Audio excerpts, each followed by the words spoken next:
Ya, mulai nih.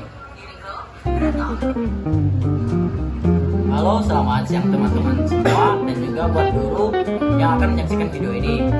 Jadi, kami di dalam video ini akan menjelaskan tentang sistem operasi. Kami mengambil sebuah materi yaitu manajemen memori 2 yang berjudulkan sistem paging. Nah, sebelum kita masuk ke dalam materi sistem paging, kami akan memperkenalkan diri terlebih dahulu. Saya akan memperkenalkan diri dengan nama Michael Christian Gea dengan NPM 224530019. Dengan saya Renan Rialiahan dengan NPM 2453717. Nah, setelah kami memperkenalkan diri, kami akan menjelaskan apa itu sistem paging. Sistem paging adalah teknik yang digunakan dalam sistem operasi untuk membagi memori fisik menjadi blok-blok tertentu yang disebut hex atau halaman. Tujuan utama dari sistem paging adalah untuk memudahkan pengelolaan memori, terutama dalam konteks virtual memory, di mana jumlah memori fisik yang tersedia mungkin lebih sedikit dibandingkan dengan kebutuhan memori aplikasi. Dalam sistem paging terdapat beberapa komponen utama, yaitu hex table yang merupakan struktur dapat yang digunakan oleh sistem operasi untuk melacak mapping antara alamat virtual dan alamat fisik. Virtual address space merupakan ruang memori yang tampak oleh proses yang dibagi menjadi halaman-halaman. Alamat virtual digunakan oleh proses untuk mengakses data, dan sistem operasi kemudian menerjemahkan alamat virtual ini ke alamat fisik menggunakan tabel halaman. Physical memory merupakan memori fisik yang sebenarnya tersedia pada sistem, yang juga dibagi menjadi halaman-halaman oleh sistem operasi. Fake foul ini adalah kejadian yang terjadi ketika proses mencoba mengakses halaman yang tidak ada dalam memori fisik. Sistem operasi kemudian harus mengambil halaman tersebut dari penyimpanan sekunder seperti hard drive dan memuatnya ke dalam memori fisik. Exit. Sistem paging memiliki beberapa fungsi seperti yang pertama, mengelola memori virtual yang memungkinkan sistem operasi untuk mengelola memori virtual, yaitu memori yang tampak oleh proses sebagai ruang yang kontinu. Meskipun memori fisik mungkin terbagi menjadi blok-blok atau halaman yang terpisah. Yang kedua, menghindari fragmentasi memori. Dengan membagi memori menjadi halaman-halaman yang sama besar, sistem paging membantu menghindari fragmentasi memori di mana blok-blok kecil memori yang tidak terpakai dapat menyebabkan pemborosan ruang. Yang ketiga, meningkatkan efisiensi alokasi memori. Sistem operasi dapat mengelola memori secara lebih desain dengan memastikan bahwa setiap proses hanya menggunakan sebagian dari memori fisik yang tersedia sehingga minimalkan pemborosan ruang. Yang keempat, mengisolasi proses.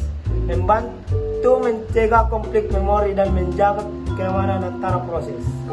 Yang kelima, pengelolaan halaman yang aktif dan tidak aktif. Sistem paging memungkinkan sistem operasi untuk memindahkan halaman-halaman yang tidak aktif ke penyimpanan sekunder atau swap space, sehingga membebaskan ruang memori fisik untuk halaman yang lebih penting atau aktif.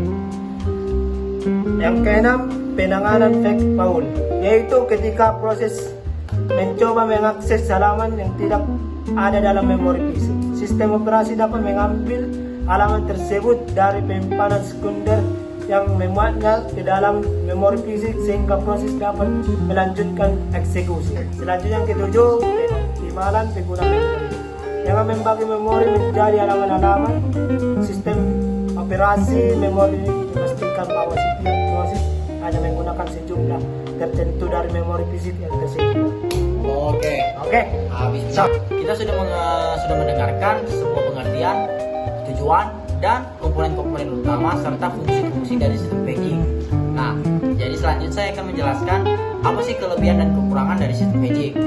Nah, sistem paging ini memiliki sebuah kelebihan dan kekurangan, yaitu kelebihan yang pertama adalah pengelolaan memori yang lebih mudah.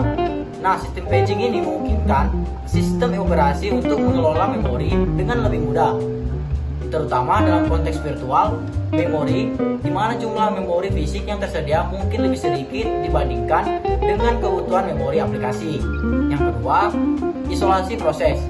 Jadi setiap proses yang memiliki ruang memori virtualnya sendiri yang terpisah dari proses lain, sehingga mencegah konflik memori dan menjaga keamanan antar proses. Kelebihannya yang ketiga, menghindari fragmentasi memori.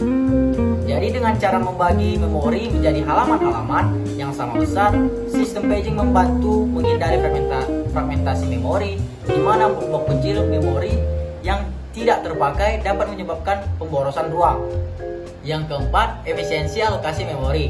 Jadi sistem operasi dapat mengalokasikan memori secara lebih efisien dengan memastikan bahwa setiap proses hanya menggunakan sebagian dari memori fisik yang tersedia, sehingga meminimalkan pemborosan ruang. Yang kelima, ada sistem pengamanan memori yang lebih fleksibel. Kelima, penanganan memori yang lebih fleksibel. Sistem paging memungkinkan sistem operasi untuk memindahkan halaman-halaman yang tidak aktif ke penyimpanan sekunder atau swap seperti swap dan space, sehingga membebaskan ruang memori fisik untuk halaman yang lebih penting atau aktif. Yang keenam, ada pengoptimalan penggunaan memori. Jadi dengan hanya membagi memori menjadi beberapa halaman, sistem operasi dapat mengoptimalkan penggunaan memori, memastikan bahwa setiap proses hanya menggunakan sejumlah tertentu dan memori fisik yang tersedia. Nah, kekurangan apa saja sih kekurangan sistem paging? Nah, saya akan menyebutkan beberapa saja. Yang pertama ada kompleksitas implementasi. Nah, implementasi sistem paging ini bisa menjadi kompleks terutama dalam hal pengelolaan tabel, halaman, dan mekanisme pemetaan alamat virtual ke alamat fisik. Yang kedua, ada overhead kekuatan komputasi yang terkait dengan penerjemahan alamat virtual ke alamat fisik. Setiap kali akses memori dilakukan yang dapat memperlambat kinerja sistem. Yang ketiga, ada juga risiko page fault, yang dimana page fault ini terjadi ketika proses mencoba mengakses halaman yang tidak ada dalam memori fisik. Meskipun sistem operasi dapat menangani page fault dengan menguat halaman dan penyimpanan sekunder. Hal ini dapat menyebabkan penundaan dalam eksekusi proses. Yang keempat, ada penggunaan penyimpanan sekunder. Sistem paging ini juga memerlukan penyimpanan sekunder yang cukup besar untuk menyimpan halaman-halaman yang tidak aktif, yang dapat membatasi jumlah halaman yang dapat disimpan dalam memori fisik. Yang terakhir adalah keterbatasan ukuran halaman. Jadi, keterbatasan ukuran halaman tetap dapat menjadi keterbatasan karena tidak semua aplikasi dapat dibagi dengan sempurna menjadi halaman-halaman yang sama besar. Nah, bagaimana sih sistem paging ini dalam kehidupan sehari-hari kita? Jadi, sistem paging ini dapat dianalogikan dengan cara kita mengatur waktu atau beraktivitas atau kita mengelola tugas-tugas kita. Nah, saya akan memberikan satu contoh sistem paging dalam kehidupan sehari-hari kita, seperti manajemen waktu. Nah, bayangkan saja ketika kita memiliki jadwal yang padat dengan berbagai kegiatan seperti bekerja, berolahraga, dan menghabiskan waktu dengan keluarga, serta mungkin belajar juga kita bisa. Nah, sistem paging dalam konteks ini adalah mengelola waktu kita dengan membagi hari menjadi beberapa halaman atau blok-blok waktu tertentu untuk setiap aktivitas. Setiap halaman waktu ini memiliki ukuran yang tetap, misalnya 2 jam untuk bekerja, 1 jam untuk berolahraga, dan seterusnya. Kita juga kemudian beralih antara halaman ini sesuai kebutuhan. Jadi, kami telah selesai menjelaskan apa itu sistem paging, seperti kami menjelaskan pengertiannya, tujuan sistem paging, komponen-komponen utama, fungsi sistem paging, kelebihan dan kekurangan, serta contoh-contoh sistem paging dalam kehidupan sehari-hari kita. Jadi yang bisa kami simpulkan adalah sistem paging ini adalah memori yang membagi memori fisik dan virtual menjadi halaman-halaman berukuran tetap untuk meningkatkan efisiensi penggunaan memori dengan memindahkan halaman-halaman yang tidak aktif ke penyimpanan sekunder. Nah, meskipun menghadapi tantangan seperti overhead komputasi atau page fault, manfaat utamanya sistem paging ini adalah peningkatan fleksibilitas dan efisiensi dalam pengelolaan memori. Nah, sekian dari presentasi kami. Saya Michael Christian Gia. Saya Renen Gabian. Undur diri. Sekian dan terima kasih. Terima kasih.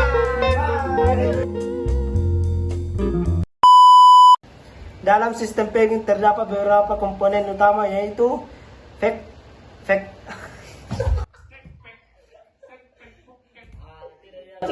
apa baca ini? Page table. Table. Nah.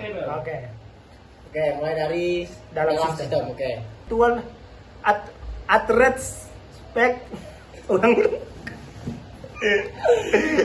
Apanya? Virtual address space. Oh, saya Inggris dia. Address space. Virtual address space. Address saya bilang address.